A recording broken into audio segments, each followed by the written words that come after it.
Academy. I'm your host, Mr. Justin.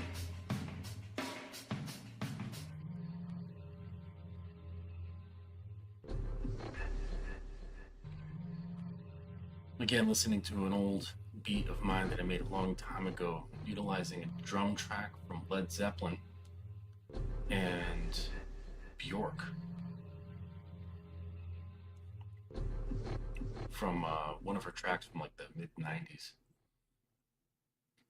Anyways, hope you guys are doing well. Starting off your week well. Here we are on Monday. Welcome to December. Celebrate Christmas. I hope you got your holiday shit taken care of. There's two types of people in the world. You know, those who celebrate Christmas. Oh, come on. Yeah. Don't go crazy then. Okay. And there's the people who do their Christmas shopping in November. They do it in November. And then there's people who do it a week before Christmas.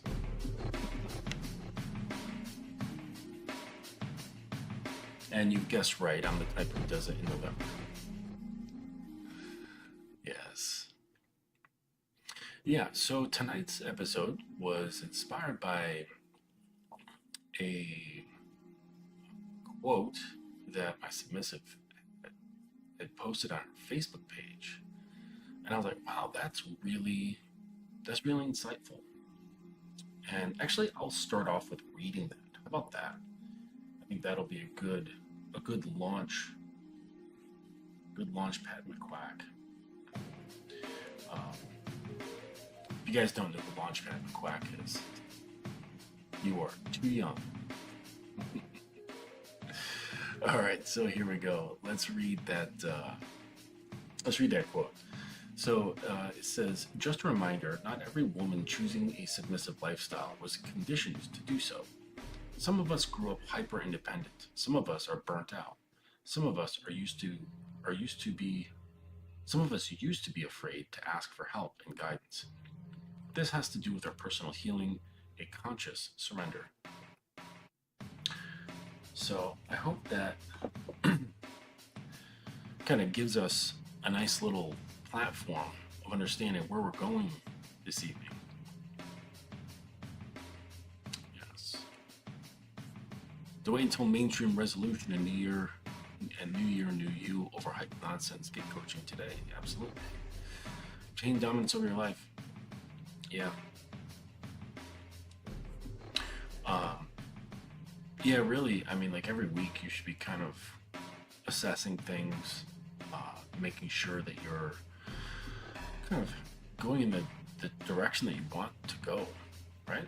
I think that'd be a fair thing to do, right? If you're running a business, you'd probably do the same thing. So do that with your relationships, do that with your life, because, if you're not into like any sort of notion of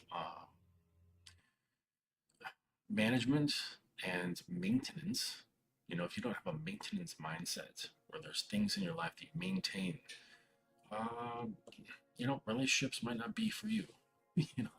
If you don't have much maintenance and management of your own life, relationships might not be for you. And that's just the reality of it. That is just the reality of it. You cannot go into these things, like your life and relationships, with the sense of once I get the girl, I've arrived and I can kick my feet up. That is not happening. That's not how it works. And this is really the downfall of, I think, most relationships. Barring, the psychological bullshit that most people bring into things, they bring in just an unexamined life. They don't even know themselves. They're just like a walking ball of triggers.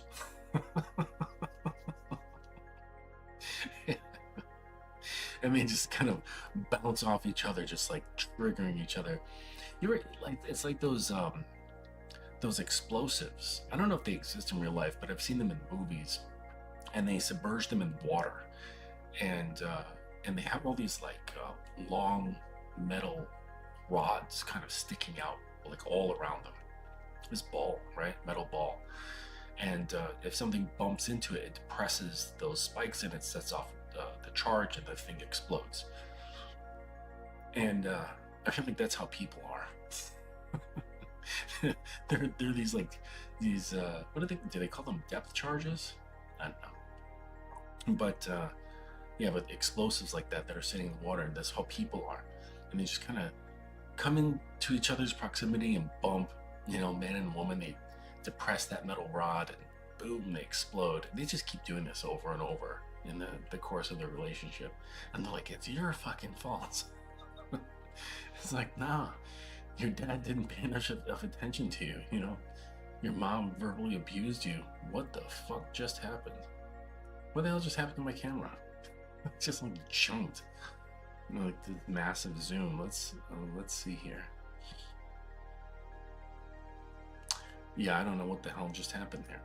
Let me like switch cameras and hang on a second, and we'll see what happens here. Do that, and then switch back to the Logitech and see what happens. Oh, there we go. Hello again. Not this giant pixelated face. Yes. Thank you guys for showing up and high-fiving each other in the chat. Appreciate that. So let's take a look at the topic at hand. Okay. Because like I see the criticisms a lot, like of the the modern woman, and how, come on girl, relax.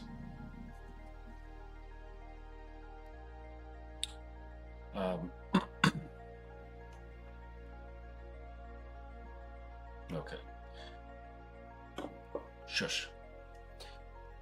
The criticisms and analysis of the modern woman, and how they're just too bossy, they're too superficially driven. They are they can't be handled, right? Even though they're always saying like, oh, I'm looking for a man who can handle me. Just all kinds of stuff. You hear just tons of criticism of these women, this type of woman. And then that's where the whole meme comes from, that you're gonna be old and alone, and die with an army of cats around you. And that might be the case. We're looking at statistics and things like that, and trajectories of things. There's going to be a lot of single women in their 40s. By the time like there's I forget which generation, Gen Z, Gen X, I don't know, Gen Z, I think. When they get to be in their 40s, there's probably going to be a lot of single women. Yep. And that's part of the revenge fantasy, right? But the thing is about that is that it doesn't produce any solutions, and guys look at women who are like this. She's some boss bitch. She is, she's on top of her day. She's rocking and rolling. And the funny thing is that I will use that reality that I know of for these girls. And these guys will think they're unapproachable. That's the thing. That they're not soft, they're not receptive, they're kind of abrasive or standoffish. They'll say that they're too masculine. And the funny thing is that, like, on dating apps, if I message a girl and the conversation is starting to bloom, I'll say, I noticed like something interesting about your pictures, and then I'll go into this thing that I sometimes say, and it's something along the lines of, I gather just from looking at you that you're the type of girl who is on top of her life. She has a lot of things going for her. She gets shit done, and she's very much independent. But when it comes to, and what's the other part? And a lot of guys happen to be intimidated by this. But the reality is, when it comes to guys, you don't want to be in control. You want someone else to take the reins so that you can fall into your submission, and I'm sorry, fall into your femininity. I'd say submission, because that triggers some people. So it's like, god damn, relax into your femininity so that you can relax. I don't know. It's something along those lines. I don't remember the exact dialogue. I just fucking copy and paste that shit. and 10 times out of 10, they're like, holy shit, how did you get that?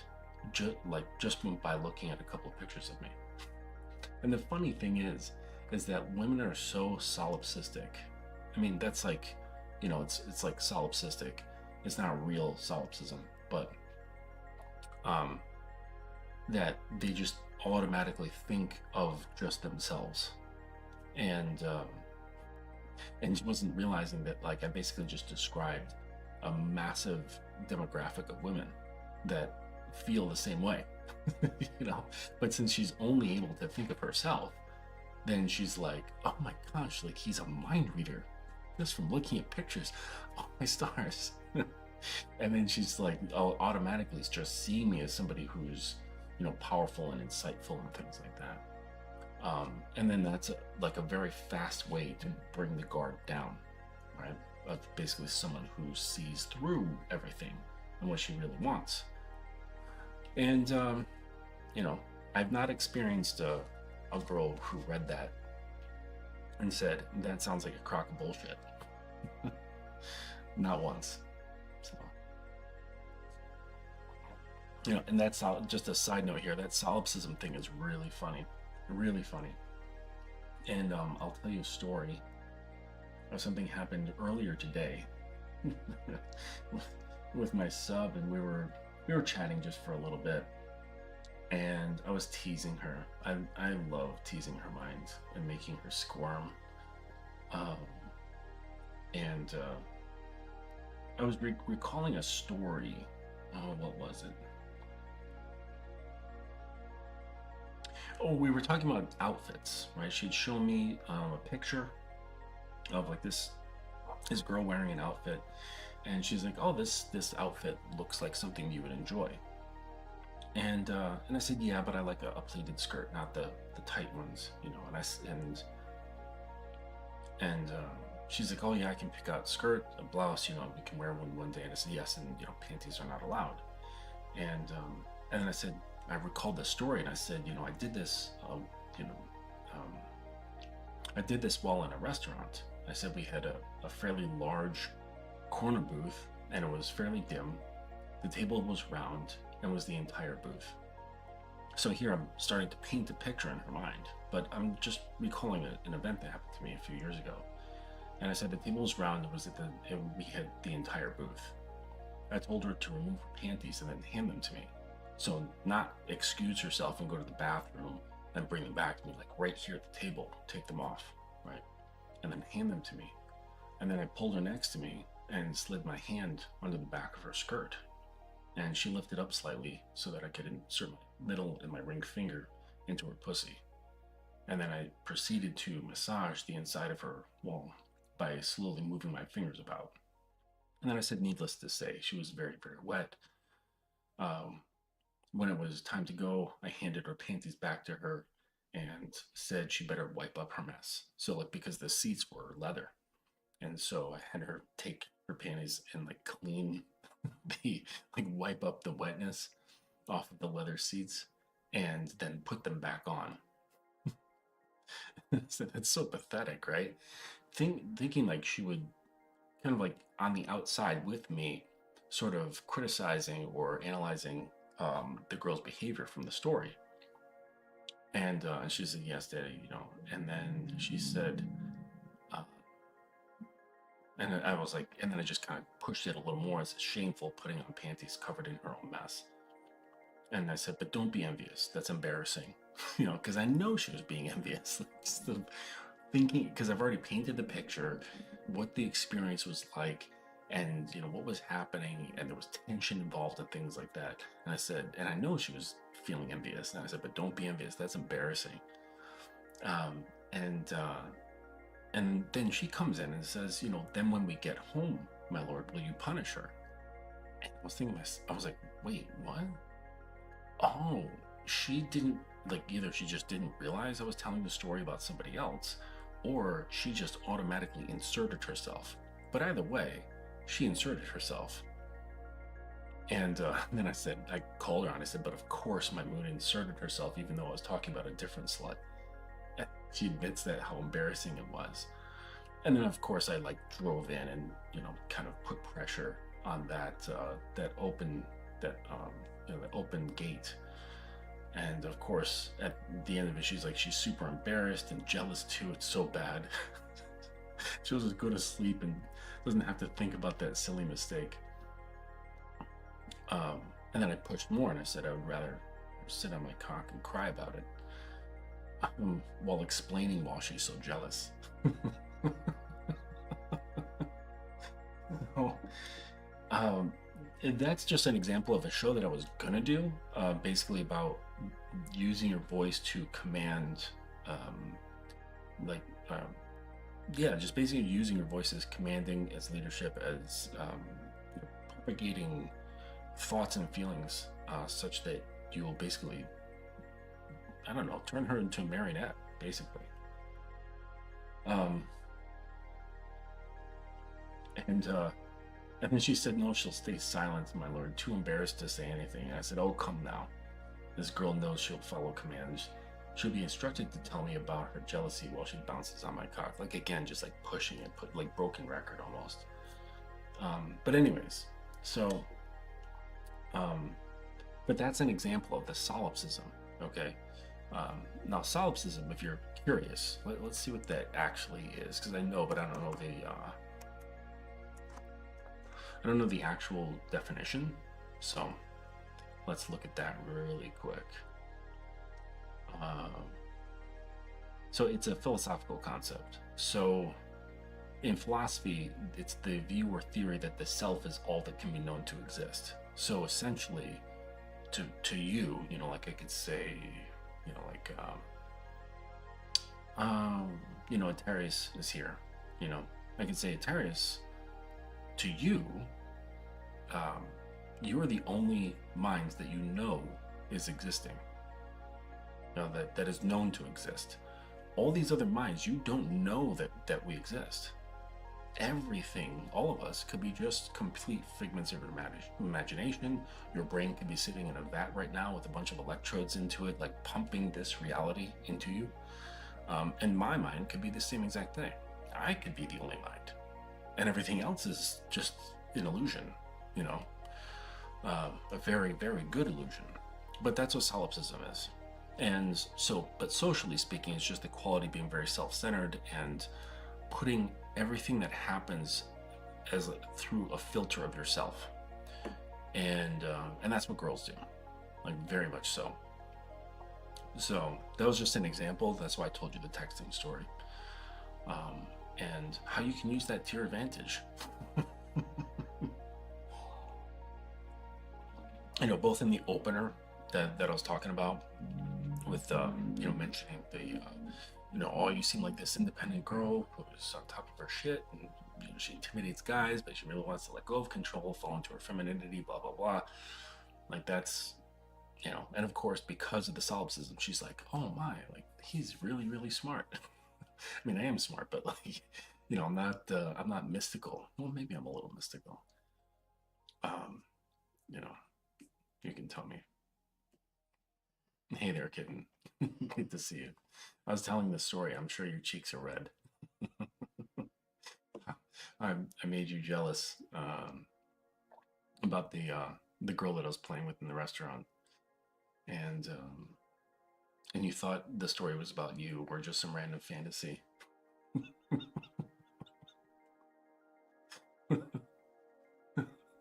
So, such a little bimbo sometimes. See, guys get blamed for thinking with our dicks all the time. Girls, when you really like start opening them up, They just think with their pussies all the time. Okay, dumb. But anyways, so let's get into this. Let's get into the about the these crazy independent women.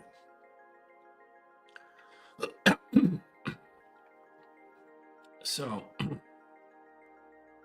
submission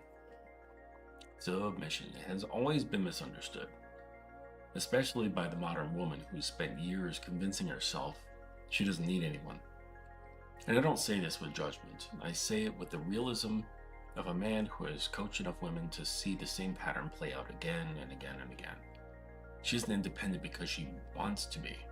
She's independent because she never had anyone she trusted enough to let herself not be.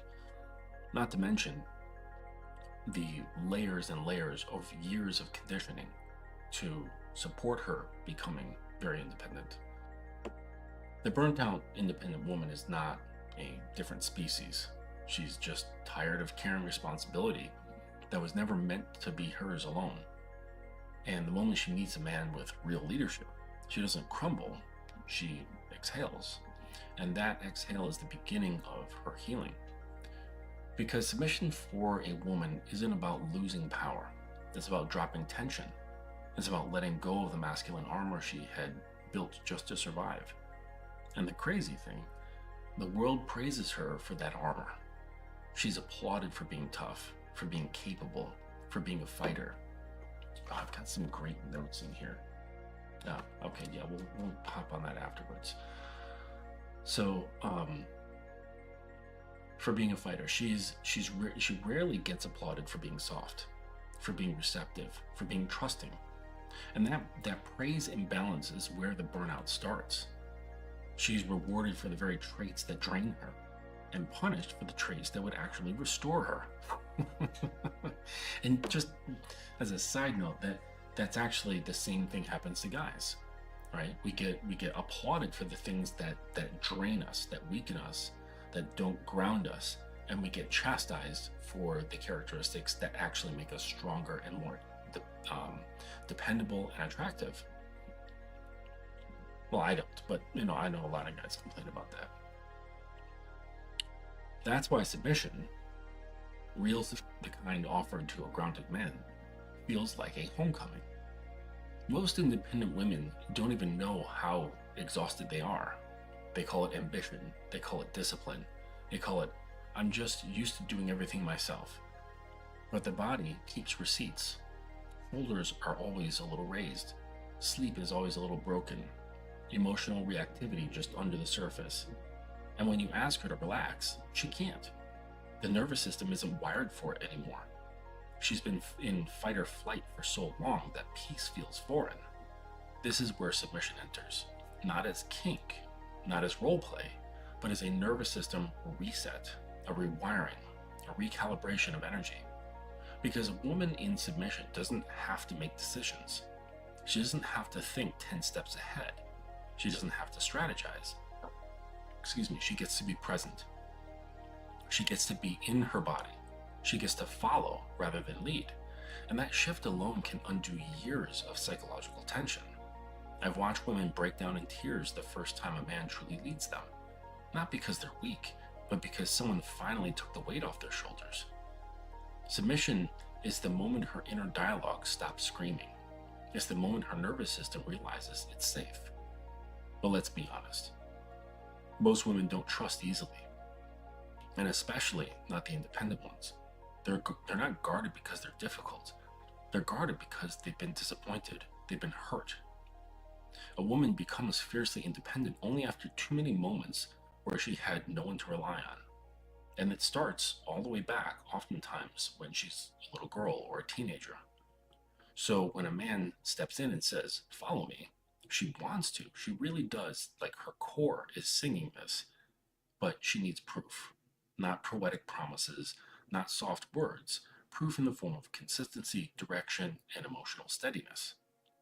When she sees that, when she feels it, something in her starts to soften. It starts to stir. Her shoulders drop. The edges round out. She starts craving the thing that has denied herself for years. the freedom to be guided.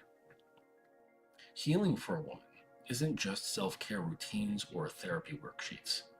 Healing is relational. Women heal through connection, through being seen and held and understood. Submission gives her a structure where she can let her guard down in a way that feels deeply safe.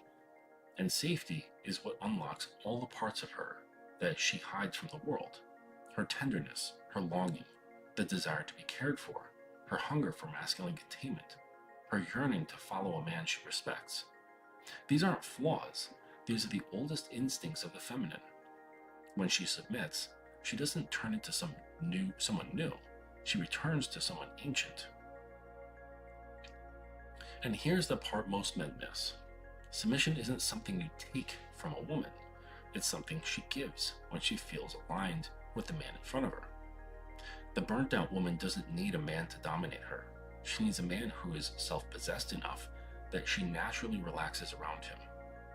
When a woman submits to a man like that, the healing is almost involuntary. Her breath deepens, her voice softens, her eyes shift. Her body finally feels allowed to unclench. And that's not sexual, it's biological. Her nervous system recognizes leadership and responds with surrender. That's why you often see an independent woman act cold, skeptical, or dismissive when she first encounters a man with real presence. It's not a rejection, it's fear. Fear that if she lets go, she'll get hurt, that she'll be dropped. Fear that she'll be let down again, that she'll fall in love with the feeling of being led and then lose it. But the moment she realizes the man is consistent, that doesn't flinch, that doesn't wobble, that remains steady even when she's emotional, that's when she starts leaning in. That's when submission stops being a concept and becomes her lived experience. And once a woman reaches that point, you'll see the healing begin in small ways. She stops over-explaining. She stops overthinking. She stops apologizing for everything. She starts breathing more, slowly, instead of holding it in her chest in these short breaths. She starts speaking more softly. She starts letting the man make decisions, not because she's incapable, but because she enjoys the peace that comes with not carrying everything. Her femininity emerges not as something forced, but as something liberated. The truth is that the entire independent woman era, created by a generation of women who are exhausted, lonely, and longing for the masculine leadership they've been taught to suppress. Submission is the antidote, not as a social role, but as an intimate contract, a psychological sanctuary, a return home. It heals because it allows her to be vulnerable without being unsafe. It heals because it reveals the pressure of being everything for everyone. It heals because it brings her back to her natural energy, which is not rigidity, but flow. And for the man, his role is simple but demanding. Lead without controlling, hold without crushing, direct without dictating, provide clarity without taking her voice away. When he does this well, he becomes the very thing her feminine nervous system has been searching for, a grounding presence. And when she feels grounded, she no longer has to fight. She no longer has to compete. She no longer has to prove herself. She can just be. That right there is the healing. The healing is the permission to rest. Submission, when done right, is not a loss of power. It's the rediscovery of peace. It's the return to softness. It is the healing of a woman who has fought too long. When the burnt-out independent woman finally meets a man worthy of her surrender, the transformation is undeniable. She doesn't become weaker. She becomes whole.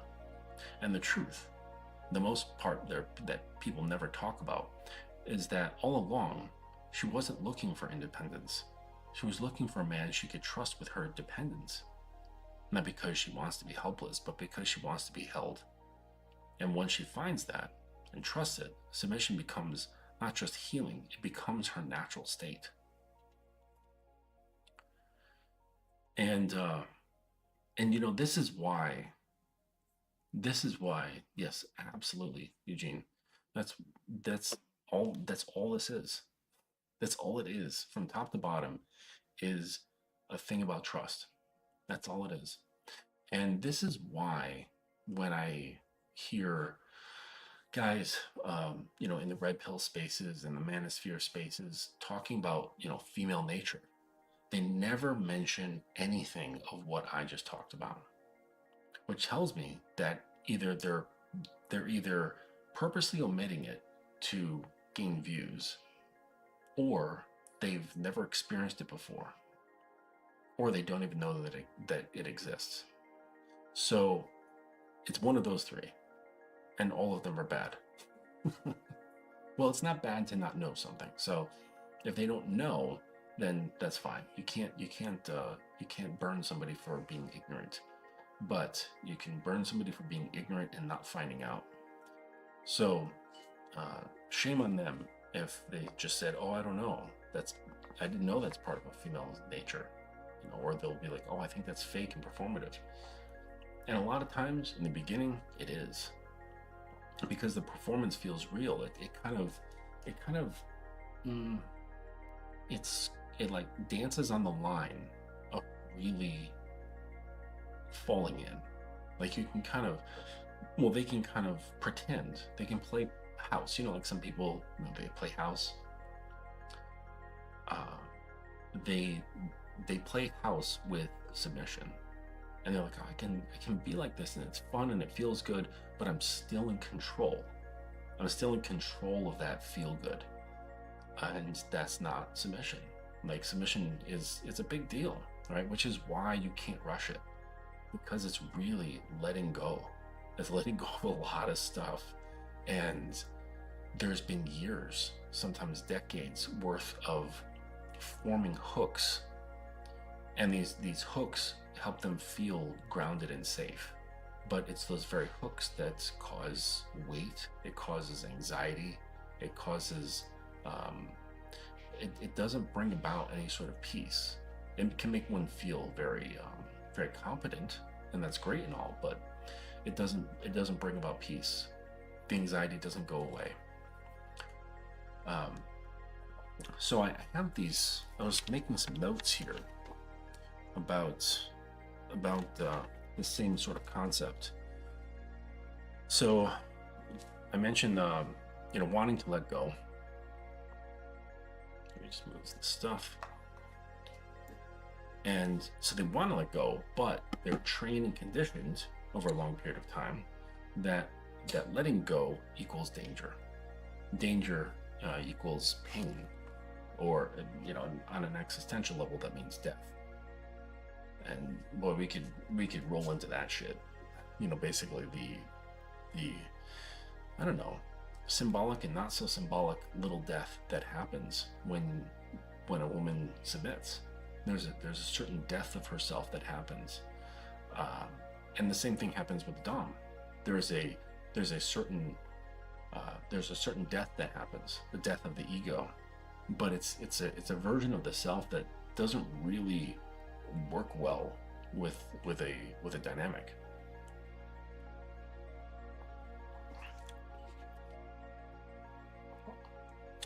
Yeah, so good question to kind of reflect on is, because these women that will build up their independence, their strength, their fortitude, their capabilities in the world, okay? And then you got to ask, like, for all that strength, for survival and growth, do they feel safe?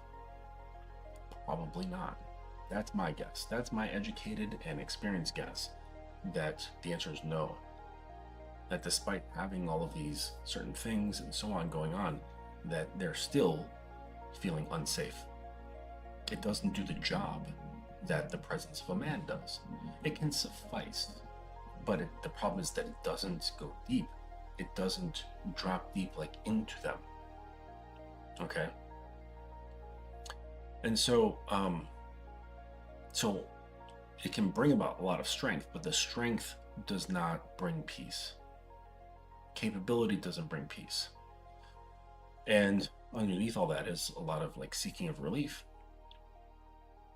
And the fear there that they generally hold on to is that everything is going to fall apart if they don't control it all. So all that control, like, equals fear. that equals pain. And then there's connection to trust and disappointment. So there's like a, earlier on, there's some sort of understanding of disappointments. Like if I put trust in things and then it's like, oh shit, like I was hurt or disappointed. And then that muscle just kind of like pops up of not being trustful or not trustworthy of things that are outside.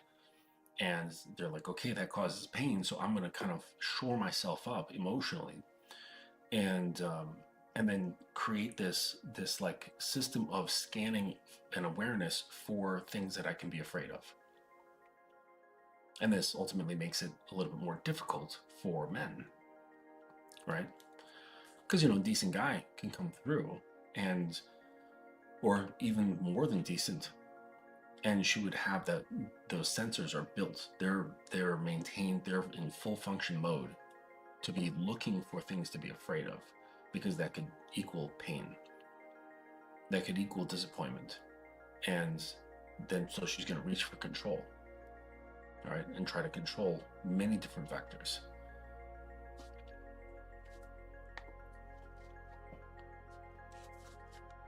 I did mention that there's a lot of physical tension. So this sort of mindset and these behaviors of always like facing the world and pushing one's nature down, okay?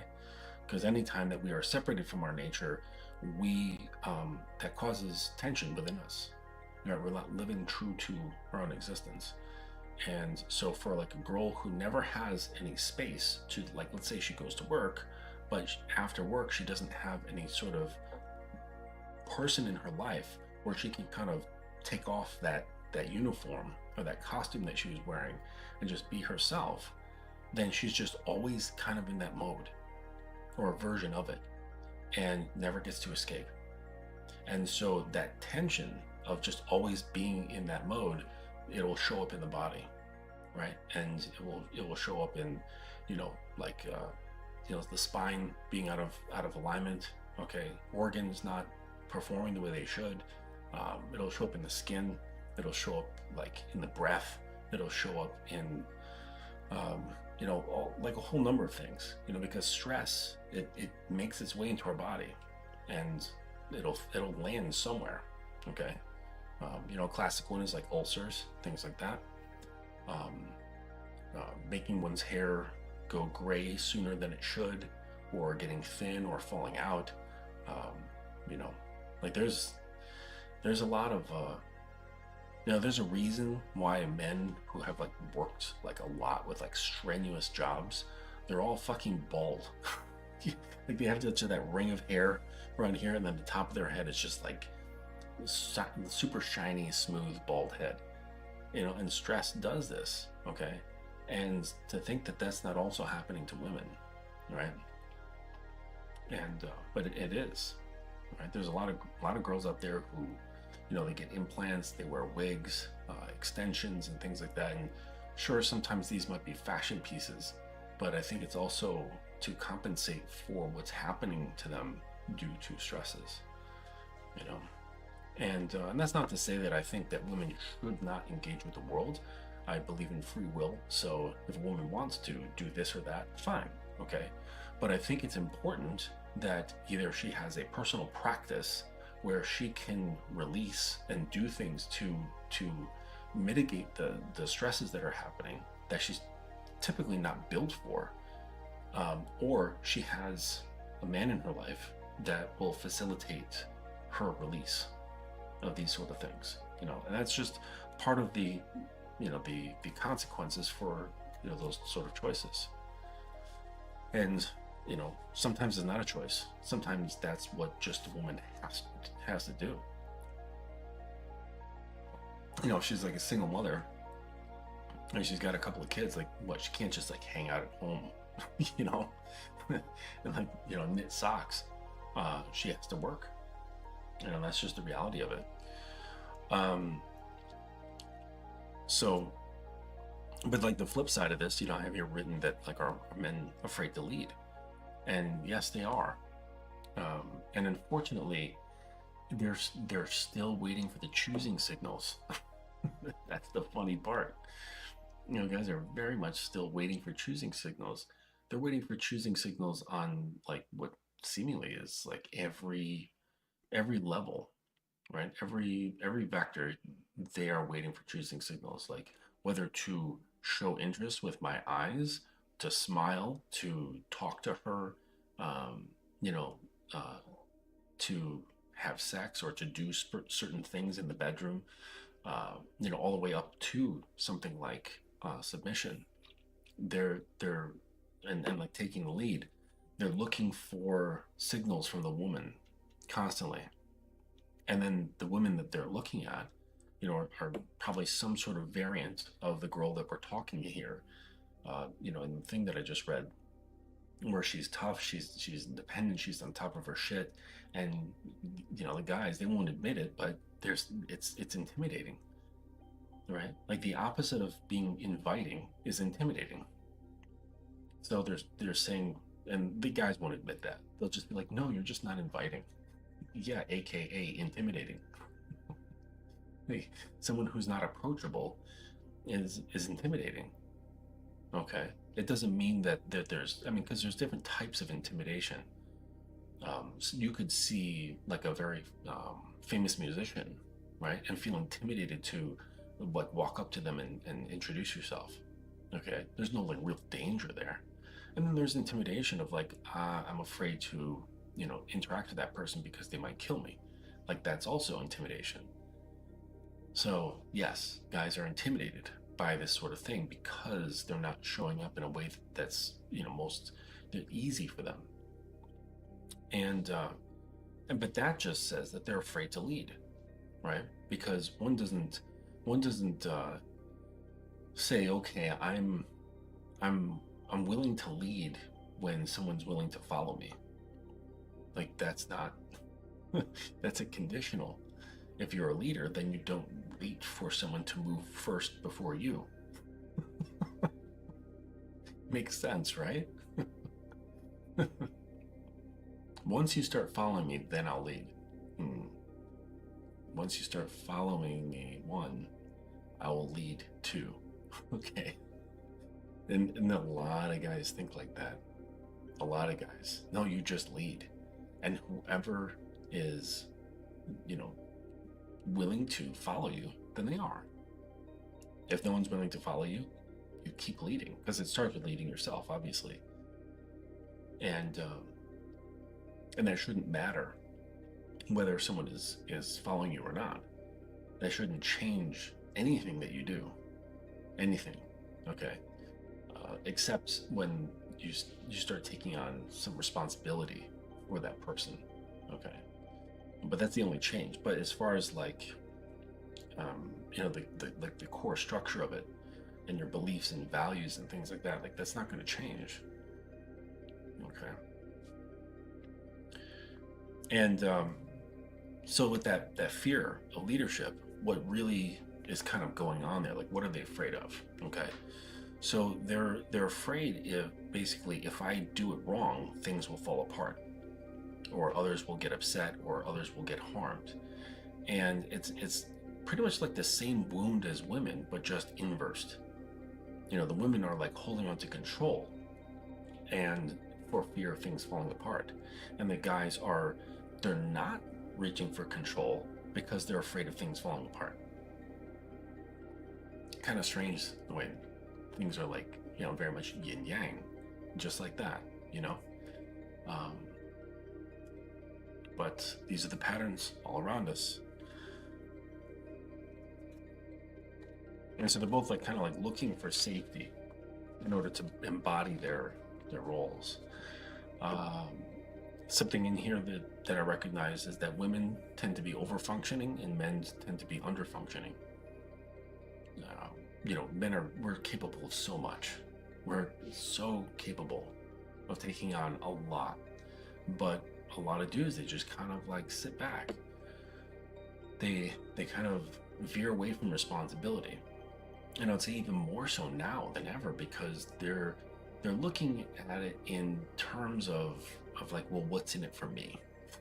And it's very transactional. And yes, of course, like things have always been transactional on a certain level, but it's never been so blatant and out there like this, the way it is now. Uh, Things are very, very transactional. And they're like, okay, well, if you want me to lead, you're going to have to do this, this, this, and this. And if you don't, then I'm not leading. It's very, it's very bratty, don't you think? Like it sounds like a little brat. I'm not going to clean my room unless I get this, or you do this for me. Like, come on. Um, so what happens here is, like let's say you've got a couple, and this is really, really common. Okay, let's say you got this couple, and she will, let's say her whole system, right, that I talked about with the lack of trust and the armor, the independence, taking control of things as a means of feeling safer so that things don't fall apart, because falling apart could mean pain or destruction or just the unknown, right? And and so that lack of trust, while within the relationship, will often cause the guy to shrink back because he's like, oh, I don't want to take the reins because you don't trust that I can. You won't let me do this or that because you think I'm gonna fuck it up. You're waiting for me to fall because you're so used to like catching yourself or catching everything that's going on that you're kind of like right behind me, like poised and ready to pounce to make sure the vase doesn't hit the floor and smash. Okay, thinking that I can't place it on the pedestal or whatever. Uh, and that knowledge, right, that a lot of guys have of not being trusted is basically also saying basically, I don't think you're capable. I don't believe in you. And then how can you expect a guy to step up to the plate for someone that doesn't believe in him, that doesn't trust him? And the guy will take it very personally, okay? But it's not personal, right? All of those the distrust and all the mechanisms and shit that she's got going on inside her, they were there long before they even met.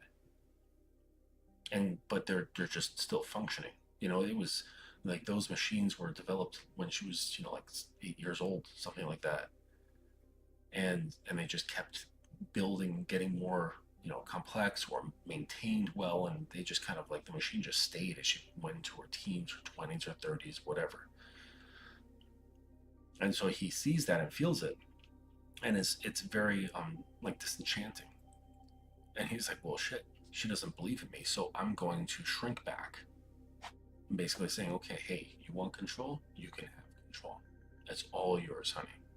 And that just triggers her more, that shrinking back. Or if he's just like, I don't know what to do. And this will happen often where no matter what the guy chooses to do, she will criticize it. She'll chop it down to size, just like show any like hole there might be to show his incompetence, which in turn actually makes her feel safer, right? Because she's like taking control of the situation and saying like, oh yeah, this is actually, I should be taking control of the situation because look at all the holes that he has in his plans or how he's doing something. And so so he'll just kind of like shrink back, and that shrinking back triggers her control and her disgust. So you have this cycle that just keeps going and going and going. And this really ruins relationships. And this is why I say, well, I've got like a dual feelings on this sort of thing, but this is why I often say that a lot of people are just not equipped to be in relationships. They don't understand themselves. Like they don't understand, like the women are not understanding that they might have these machines inside them that were built a long, long time ago that are fucking up their relationships. And it's not like a fault of them. It has to do with experience and development and conditioning and beliefs and perceptions and all this stuff. It's like it's not really them. It's just something that's been conditioned into them. And and same for the guys. Like they're same conditions. I'm like, no, you're not fit for a relationship. You want it for other things. Your subconscious has an ulterior motive here. is using the situation. And oftentimes, like I mentioned with those aquatic bombs, right, with those spines on them, that's the situation, but we're just getting a little bit more granular about it. And so you end up with these two people who are not equipped and just kind of bumping into each other and exploding, triggering each other's nonsense. Well, it's not nonsense, but just triggering their history, triggering their wounds, triggering their unexamined subconscious. And, this is largely why just tons of relationships fall apart. What is this dog doing?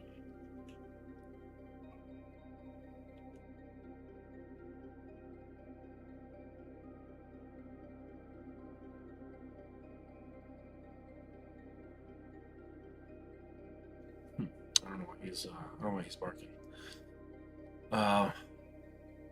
So, and then like on the other side of it, if we're looking at guys here through their conditioning and stuff, especially modern guys, is that they've been trained to doubt their authority.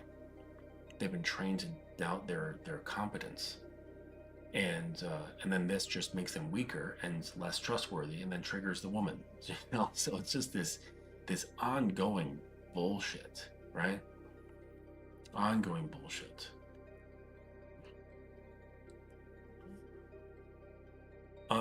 No, Eugene, the modern woman does not look for praise and attention.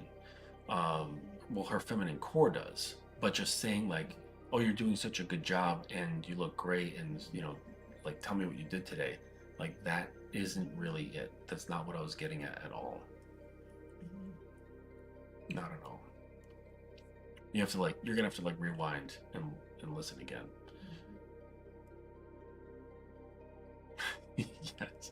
Yes, bratty. Brats can be fun, but annoying after a while. So this is a result of a man lowering his standards. Well, like on himself, yeah. We have that talk about like standards. Men and women need to have standards. Yeah, they're supposed to have standards for themselves. That's what it's about. And it's not about like other people. Other people, it has to do with like training. You train people how to treat you, but standards have to do with yourself. Okay, like if you were, say, designing a restaurant as a business, right? The first standards have to do with how you show up as a restaurant, the quality of your food, the quality of the environment, the quality of the service, the music, the decor, all of that stuff. All of that has to meet your standard that's expected for yourself. Then you extend that and you say, okay, we've got standards for our patrons that come in. You can't come in drunk. You can't come in wearing fucking sweatpants and sneakers or flip-flops. Like, we have standards of behavior, we have standards of appearance. And if you abide by those, yeah, you can come in. Okay, but the standardization starts with you. You can't have standards for other people if you don't have standards for yourself first. And you can't just say I have standards. You can't feel you have standards. You actually need to be able to write them down and put them into a fucking Excel spreadsheet, or a PowerPoint, or just a lined notebook piece of paper. And you have to actually know what the fuck they are. Like, it can't just be just this the ambiguous thing that you carry in your back pocket called standards. That's not how this works. Like, a standard actually has definition to it. But so going back to what I was saying, men have been trained to doubt their authority. They've been trained to doubt themselves as a leader, doubt themselves to the point where they're not leading themselves very well, such that they can't make standards for themselves. Because if you're not leading yourself, you can't make standards either. They're all kind of linked together. And so, part of that that being trained to doubt their authority, in comes like the fear to do harm, and a lot of guys are afraid to harm, and this is normal, right? I mean, like, who really wants to create harm? Okay. But the thing is that when that feeling gets too great, this can really hamper progress. Okay.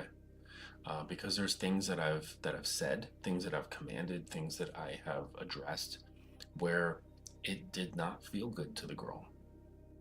It caused a bit of emotional harm.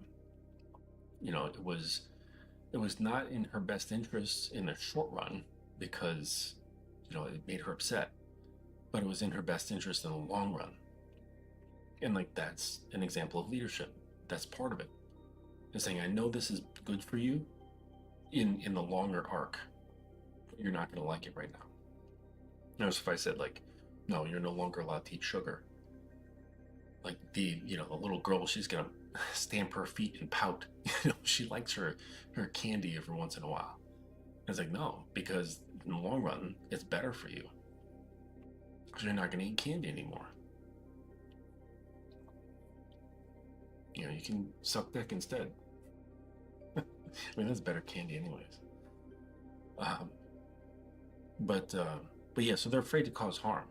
But when that fear gets too great, it actually hampers the progress of your relationship.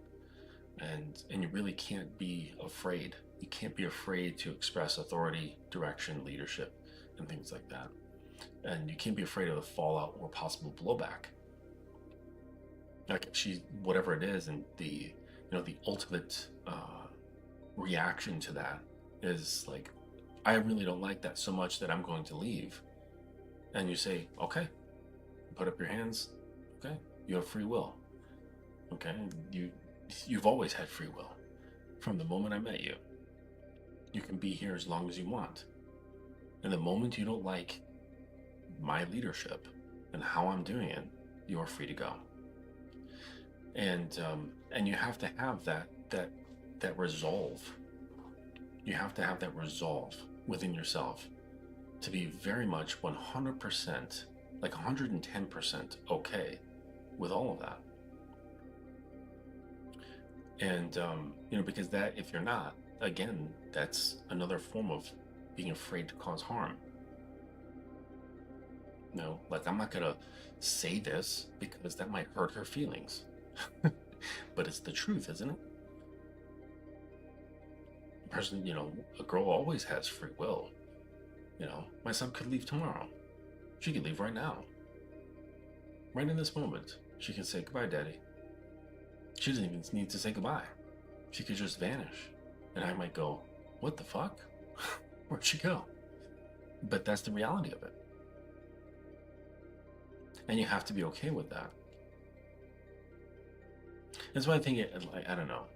It's part of the reason why I think, like, Buddhist concepts and Taoist concepts bond so well to me is that, I've had, many years, like decades worth of hearing impermanence.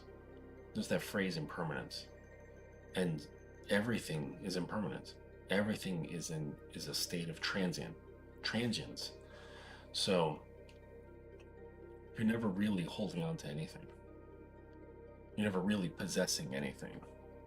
And I can kind of sorta, but it's temporal. It's locked into a certain time frame. So yes, like, I could say I own my sub, and she enjoys being owned, but I don't really own anything. And I think once you're okay with that, like, once you really bring that into you as a reality, that you don't own anything, that you're just holding things, right? Then two things happen. One, it releases a lot of anxiety. And two, it allows you to actually appreciate things.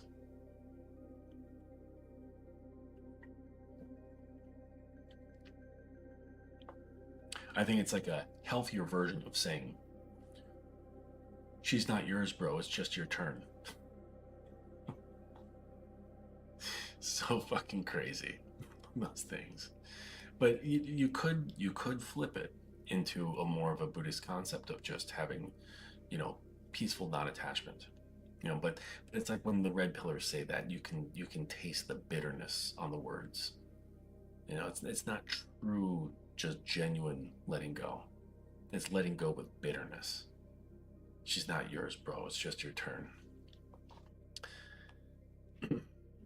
But anyways, so a lot of guys, when they're in that situation of having their authority doubted, not being trusted, they will a lot of times shut down, or they'll get angry, but typically with themselves.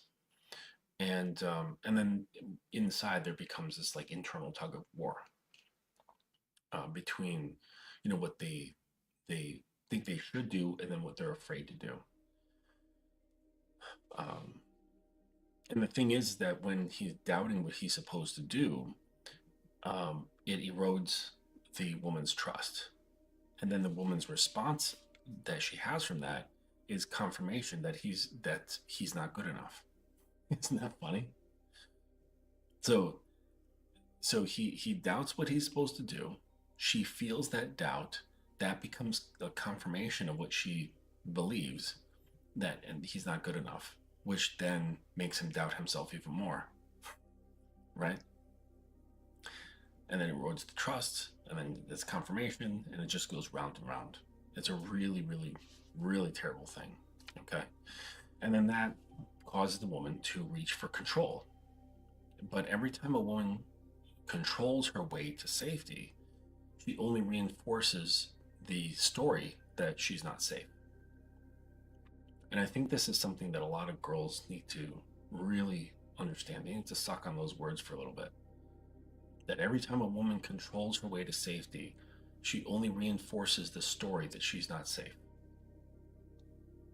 And I don't think that a lot of girls will really understand that. They can't see that. But it's good for you to hear this so that you can understand that these reaching, the grasping for control, being bossy, okay? If guys who've been married or whatever, they've experienced like a bossy wife. Like all that is fear. That's all it is. And it's a fear that has absolutely nothing to do with you. But the irony is that the more control they grasp, it just reinforces the story that they're not safe. It's really fucked up. Not in like a judgmental way. It's just an unfortunate situation that's incredibly common. Super common. And again, because of its commonality, both the stuff with the men and the women, that's why I say that a lot of people are not equipped to be in a relationship. Because there's two ways, right? Either you get your mental shit together prior to getting into a relationship, or you are open and proactive enough to get your shit together as you are being triggered. And this has to do with both people, right? Or at the very least, the woman is willing to follow you when you have the greater knowledge and the leadership qualities. So you've got the self-awareness and you're like, oh shit, like I'm being triggered by this. I understand why it's doing this and this. I need to change my behavior to be like this, which will, counteract her triggers and things. And I'll explain how she's kind of wired and things like that.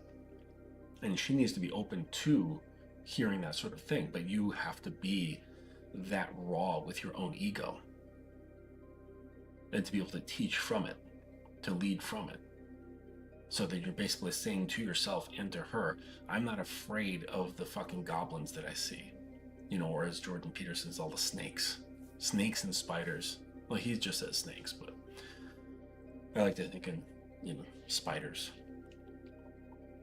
We all have like all these little spiders inside us. But the one who's not afraid, and if it starts off as him, this is a way to be in relationship and utilize the relationship as a means of processing the stuff that you're holding on to. because it's actually a great opportunity, provided your mind is right. Because these triggers will happen. Things will happen, it'll crop up, and you'll have this crazy reaction. And you're like, oh, dang, like, I guess I'm more afraid than I thought I was. I guess I'm more possessive than I thought I was. I guess I'm more, um, fearful than I thought I was. And that can go into so many pathways of self-discovery. But both people have to at least be open and be able to discuss not only with the other person, but with themselves, and have those honest dialogues without justifying, without defending, right? Without your ego stepping in and smoothing everything out so the self-image remains good.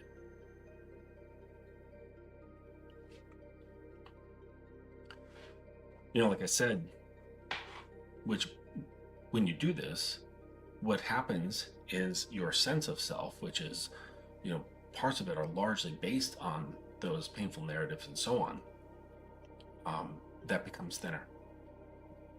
It starts losing its grip on the rest of you. So then the identity that you thought you were is no longer occurring so strongly. And then over time, it gets weaker and weaker and weaker. And then you become more of an entity within the relationship, and less as much of an I, me, Justin sort of thing.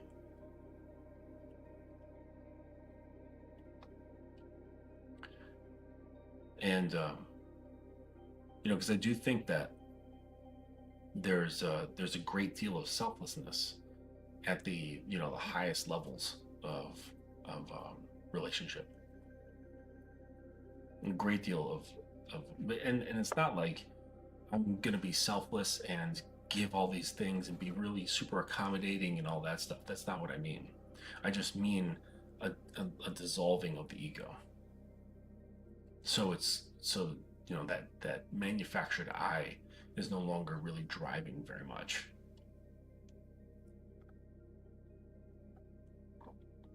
It makes a big difference.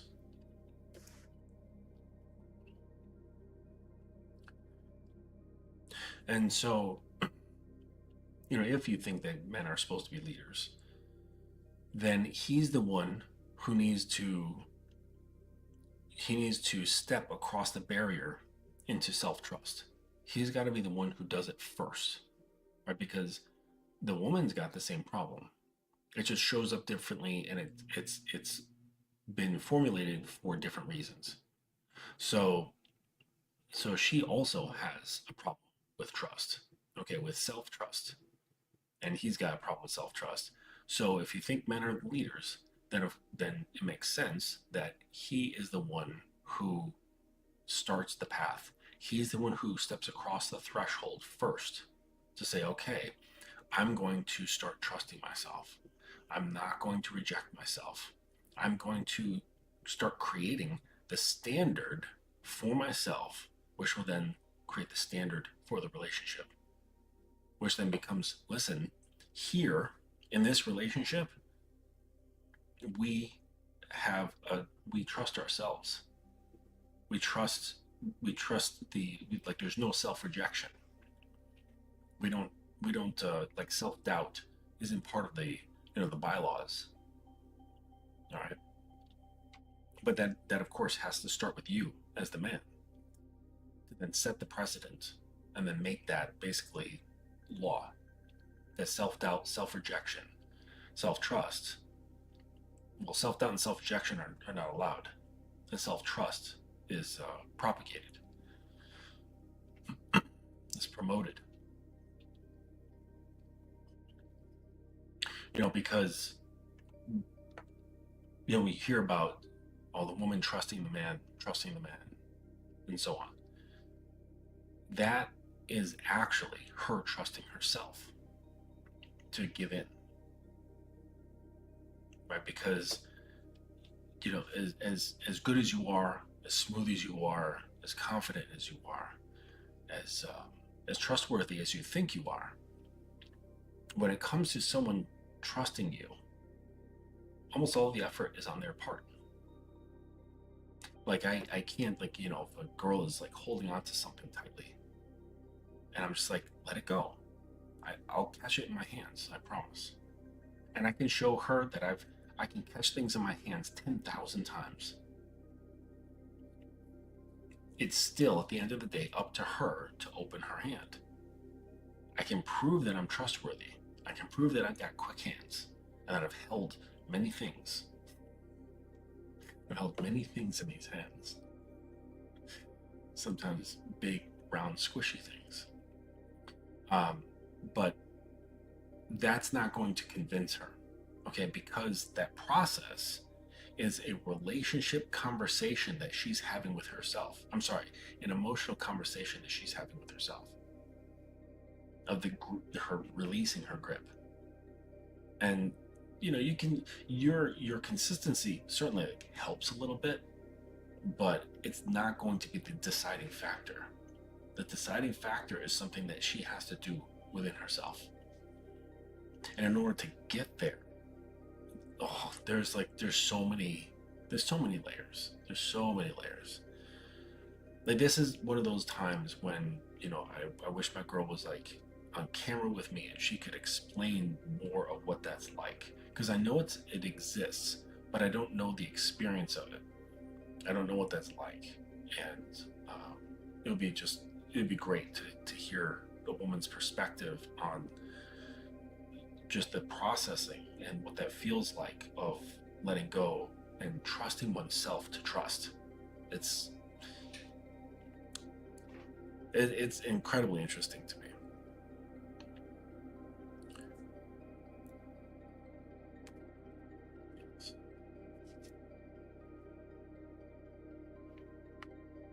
And part of that trust, like as the man, is trusting that what he wants is not bad. And so this is why I spend a little bit of time with my guys getting in tune with their desire. Saying, I want this, I want to create this, I want to see this, I want to hear this, I want to feel this, I want to possess this, I want to achieve this, I want to buy that. Because typically in a lot of relationships, it's the woman's wants. I want this, I want this, I want this. And a lot of times they don't really have any problem rattling off the things that they want. But with a guy, usually, okay, the guy when he's like unequipped, he will hear what she wants and end up performing. He becomes a performer for her. And, and this is where you hear in the red pill spaces of, what do they say? I think it's like the plantation. Is that the phrase? Where they just basically refer to themselves as being like a plow horse working on the plantation. And that's kind of like how they see themselves. The woman's like, I want to do this. And then he's like, okay, kind of trudges off, and he's just like, I have no desires of my own. I'm not really leading here. I'm just following, and I'm just this tool. I'm this tool. I'm this utility to be used until it's no longer attractive anymore. And then I'm going to be dumped or divorced, and someone else will take my place, who maybe has better utility. And that's pretty typical. But in order to change that, the guy has to really kind of put his awareness of her desires to the side. Right? I'm not saying push them off the table, but just push them aside and really start developing more of that relationship with your own desires. Because that helps build the conviction. That helps build the self-trust, right? And you start acting towards these things and having confidence to say, no, I deserve to want. I can want whatever the fuck I want. And that's okay. And I have the right to manifest or build or purchase anything that I want in my life. And that's it. And without looking over my shoulder to see if it's okay with other people, to see if they might like criticize me or something along those lines. Um, so it's really important, really, really important. Like for guys who want to like turn this sort of thing around, it starts with their desires. What's going on? Keep hearing like this weird noise. Oh, it's a big fat ass. I got this big dog, Louis. He's like he's a pit mixed with like some kind of like taller, leaner dog, maybe like a lab or something. I don't know. And he's like a little overweight. Like when you look at the profile of like a nice, healthy big dog, they have their chest cavity, and then where their stomach is, it usually kind of rides up, right? They look like they've got like a snatched waist, and then their hind legs are there. He has no snatched waist. It's basically one continuous shape going from his chest to his hind legs. Just one flat thing. He's like built like one of those spring rolls. Like a spring roll with like head and legs. He's probably like a good like 80 pounds. Lucky guy. But he's over here like, rolling around, smacking his lips in the middle of sleep. You know. So this is the plight that like just a lot of people fall into. And this is why we have so many failed relationships. Like, don't get married if you don't have your shit together. And I'm not talking about your career or your health. I mean, of course, like those things are fine. Like those are great. Like have those things together. But if you don't have your shit together beneath your skin, you should not be married. You should not be looking at marriage, because it's just going to take whatever is tangled or misaligned and amplify it. It's going to amplify it tenfold. In a relationship, it'll amplify it like fivefold.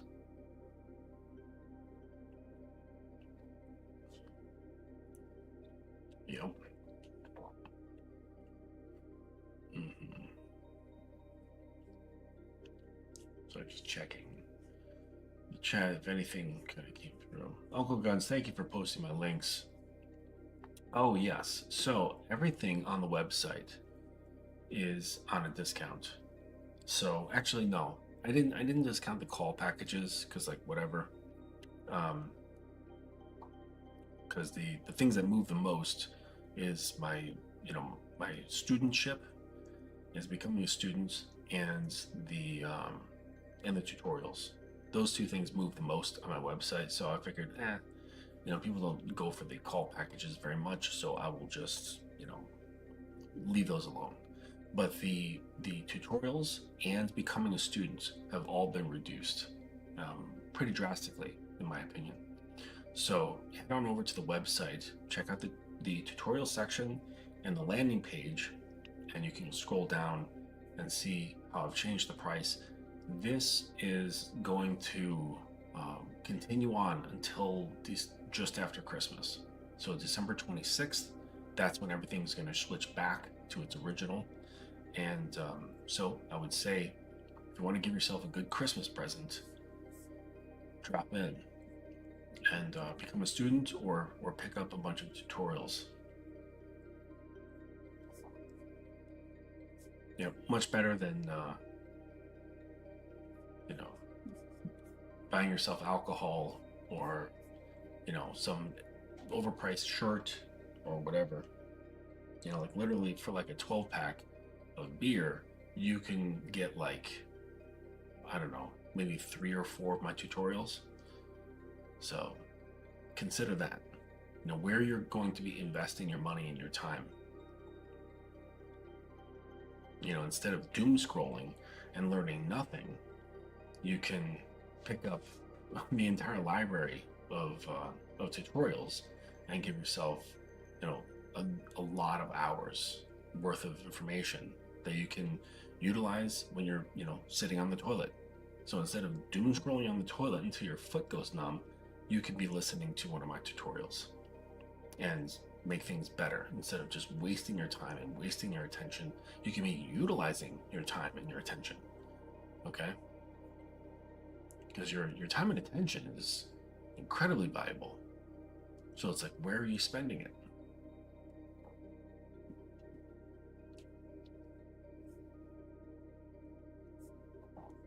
Cool. All right, well, I think I've really just covered everything that I need to cover. I'm just thinking about these independent women. Is there anything else that I had upstairs that needs to come out for you guys about these independent women? Well, I would say just stop criticizing them. You know, it really just does nothing. And really, all it does is it exposes your pain and frustration. That's all it does. So stop being one of those guys who adds a comment, you know, in those videos or on those posts on Instagram. Like, just drop it. Drop the dialogue, right? Because, and just understand that the vast majority of girls, no matter what their profession is, want to let go of control. They want to be able to fall into a man's container and feel safe doing so. Like, it's part of their nature. And I would say that, like, that's the point of their growth. It really is. You know, I asked recently of an assignment, you know, for my sub, for my girl, to kind of take some time to reflect on, you know, how she was thinking, feeling, and behaving when we first met. And not only just like thinking about, well, just thinking of like her view on life, her views on herself, you know, how she fits here, you know, on this earth, and how that might be changed between then and now. And reflecting on how she feels about herself now, her perspectives on life, and you know, the relationship that she might have with herself, and how that's different, if it is different, right? So I don't know these things, because that are all mechanisms happening inside her head. And the transformation is real. Like, you can facilitate transformation within another person.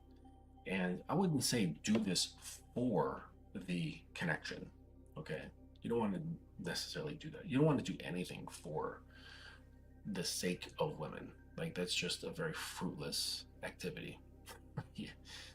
It just, there's no return on that. But ironically, there is a return when you do these things, but not for her. You know, it's just, I don't know, it's just what you do. It's an extension of, right? So, like, let's say, for instance, that in my program, there's no place for low self-esteem. And we're not talking about becoming boastful and becoming a braggart. It's just no low self-esteem. And so that's a standard that I have for myself, which then, once established, right, meaning that, like, my self-esteem is normalized, it's no longer low, okay? That then becomes a standard for the relationship. And so now she must abide. If she wants to be here, she must abide to those rules. So now I'm catching her. You know, if she says something that's slightly self-degrading, and I'll catch her. Maybe I'm being playful and I say, hey, listen, that's not your place. If there's any degrading happening, it's going to be coming from me. I don't want to hear it out of your mouth. Like, something playful like that, you know, or maybe something more sincere. But either way, it's just kind of bringing her to the attention of that there's a standard for how we treat ourselves, and you start training her this way, you know, and you're gonna have to make reminders, like, constantly. And I remember, you know, that's actually a good example, because I remember, you know, when my sub and I first started connecting on, I guess, a more meaningful level, I noticed this a lot. There was quite a bit of words that expressed self-rejection, self-disapproval, lack of self-acceptance, and sometimes a bit on the extreme end of things, at least according to me. Like it seemed extreme to me, um, and uh, and then over time, like through the repetitious reminders, right, basically me bringing up the hatchet and the compass, and saying this is not allowed here. We don't talk like that here. I don't talk like that. You would accept someone else talking to you like that. So you're not going to talk like that. It's not allowed. Also mixed with other forms of like positive reinforcement, thinning out and breaking down the ego, over time, just all these things, because it's you need to have a certain type of identity that will allow for the low self-esteem and the self-criticism to exist, right? That's dependent upon a certain type of identity. So if at the same time you're saying, hey, that's not allowed, and on the other hand, you're working to thin out that and break down that identity, then once that becomes thinner, those phrases and those like beliefs and perceptions, they lose their grip. Their tackiness is, they're not so sticky anymore, and they don't stick to the soul quite as easily. And so the thinner so you work it on both ends. So you're like actively saying this doesn't belong here, it's not allowed. And you're peeling it off the surface of the soul. Well, at the same time, you're breaking down that ego through other means, and then making that thinner. So then those phrases and perceptions become, less sticky, less tacky, and they just easily slide off. And so I witnessed something along those lines happening to her, from the very beginning to where we are now. And it's that dropping away. And I don't know who that has replaced these things. I wouldn't say it's completely gone, but I'm kind of curious of like, well, what's the identity that arises from this? Is this now something that remains somewhat amorphous and neutral, or is it something that gets purposely created and established instead of being something that's established through conditioning and trauma, or through just through injuries? Because not all injuries are traumatic. They just suck, right? So instead of having a reactive identity based off of pains and conditioning, well, what about the identity that's chosen? Once that identity gets thinned out, gets broken down, and it starts to dissolve, what do we put in its place, if anything at all? So that's kind of like where I'm thinking now. So just know this, and I'm no like superhero. I don't have any abilities beyond like the regular guy, right? I'm not super smart. My IQ is not off the charts. I don't have magical powers. I'm just a dude. All right. So that means that other men can be effective leaders as well. And I'll leave you with this. I was talking with somebody yesterday. I was on the Spaces on X with a friend of mine who was hosting a space. And this one guy, he was younger. He was like 29, and he had all the red pillisms, right? All the red pill like angles. Excuse me. He had all these angles, and he was telling me how important he thinks it is to proselytize to women about what they're doing wrong, how they're screwed up, and how they should change, or what behaviors or beliefs they should be taking on. And I told him that while that's all well and good for awareness, it will not create effective change. There will be not, like, I think he has a YouTube channel. Like, let's say he's talking about that shit on his channel. There won't be a single woman who reads that or hears it and says, holy shit, and she has like this coming to Jesus moment, like a lightning bolt through her skull, and says, I need to change. And then she does. Like, maybe, I can't say never or none, but the probability, what's the probability of that? It's like probably one in like 10 billion. Come on, you know? But the probability is much higher if it's 1-to-1, much higher, where you as the man, you've established yourself internally. Okay, it's a palace in there with big strong pillars. All right, and not based on your belief. You know, it's defined. It's defined. It's not boastful. You're calm about it. Like it's just, this is the reality. And from that point, that's when you can start affecting the other. You can affect other people, and not just the woman, but you can affect your friends. You can affect family members. You can affect, coworkers or acquaintances, as well as your woman or women that are with you like intimately. Okay, not women in mass scale, but just the 1, 2, or 3 or whatever that are with you in relationship, like intimate relationship, like where they are wanting to open, or they're already opening a little bit, expressing their vulnerability, showing their openness and willingness to follow. That creates effective change. That's where their minds shift. The injuries are like let go of. They release control. They feel safer, more trusting, more vulnerable, more open. And like things can't be held on to when someone has openness. So the more they open, the harder it is to hold on to those identity defining injuries. And say, oh, but that's me.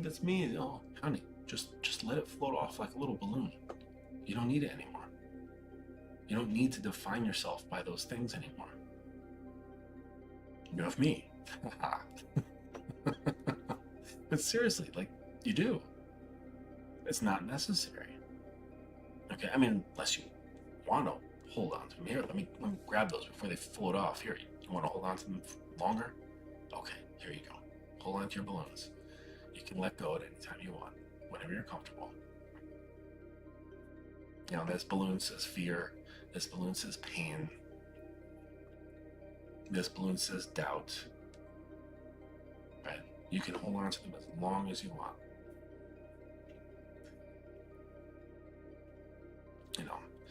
But that's how you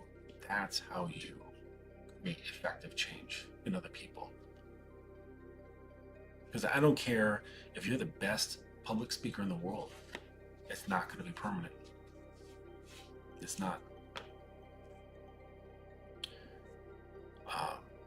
Even like someone like Tony Robbins. Tony Robbins, he could fill a stadium with people, and they are locked in. Like they're locked into whatever the fuck is coming out of his mouth. And he's a master speaker. He understands people. He understands how they think and how to get in their heads and activate their emotions. And they will feel like they've had a transformative experience. But then the next day, or maybe a few days later, the following week, they're right back to where they were before they went to the big Tony Robbins show at the arena. It's not lasting, because in order to make it lasting, trust is involved. That's what's necessary. And like, how much are you going to trust Tony Robbins? Because like, you're not going to talk to him.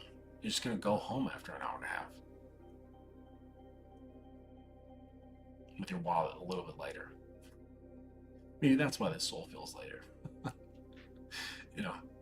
But the girl, she can experience that. You can liberate her from these things. But I know, you guys, like, well, why do all that if she's just gonna leave? Well, you're still coming at it from a place of need, lack, and hunger. right? When you don't have need, lack, and hunger inside you,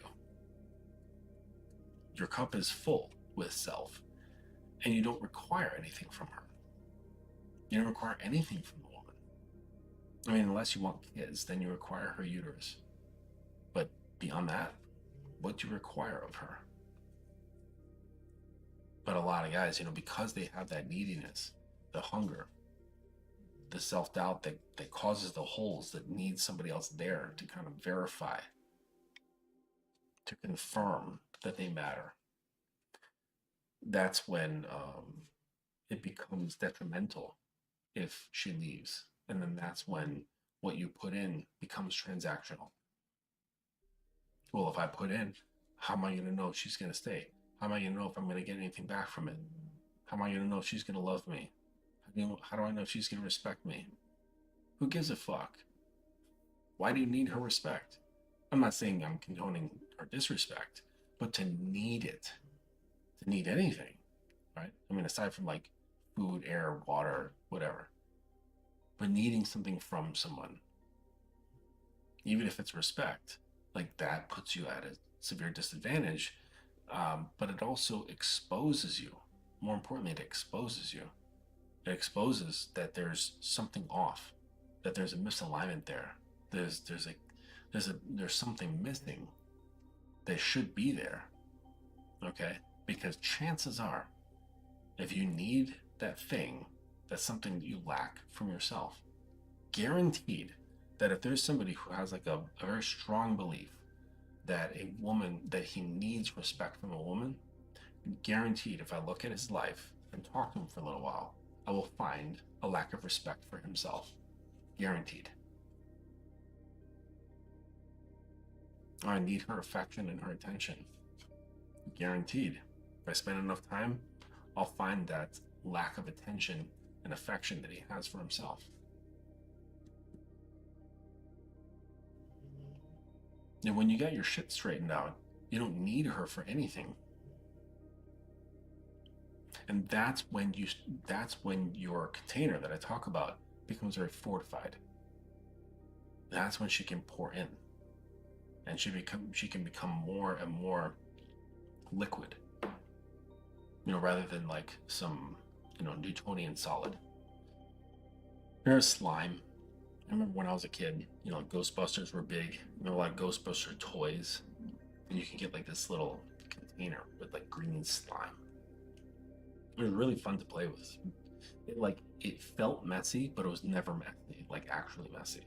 Like you could get it on your clothes, and you just take like a clump of it and like roll it on your clothes, and it just pulls all the little bits. It was fun. It felt wet, but it wasn't wet. It was very, very strange, but it's a Newtonian solid. Not a liquid, not a solid. You know what is also a Newtonian solid? And I'll leave you with this. Glass. Glass is not solid. It's a Newtonian solid. It's a liquid that's in a very, very slow state of movement. So if you ever go to like a really, really old house, all right, and you go to like one of the windows, and if you kind of move yourself like side to side or up and down in front of the window, you'll see the world on the other side kind of rippling a little bit as you move.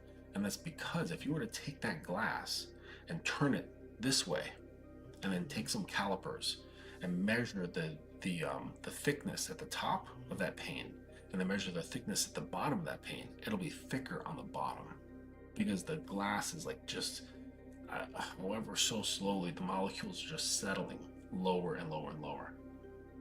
And so it's going to be thicker down there. Not by much, but you can see the deformity because it's not actually 100% solid. So you want to get girls from that into something that's softer and softer and softer until the point where they're just liquid. They're flowing like water. And so it's really like you can create the opportunity for this, right? By being the container. You can help facilitate this through your influence, right? And with how you talk, how you show up. But like I said, at the end of the day, it's her job to take that white-knuckled grip and let go.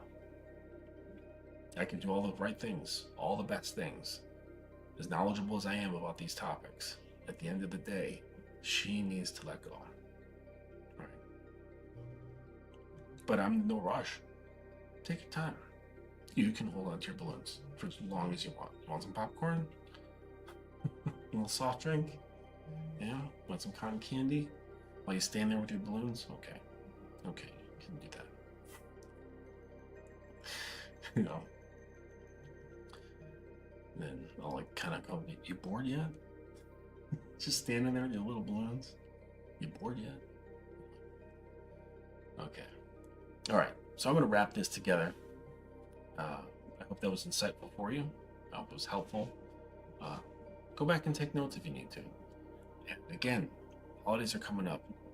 Give yourself the present of knowledge and perhaps even becoming a student.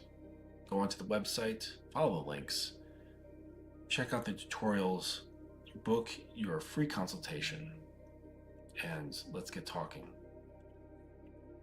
Move your life ahead instead of being stagnant for another year. All right, guys. Thank you so much for joining me in tonight's lecture. I've enjoyed your presence, and I appreciate every one of you. Thank you for watching on replay. Catch you later. Take it easy.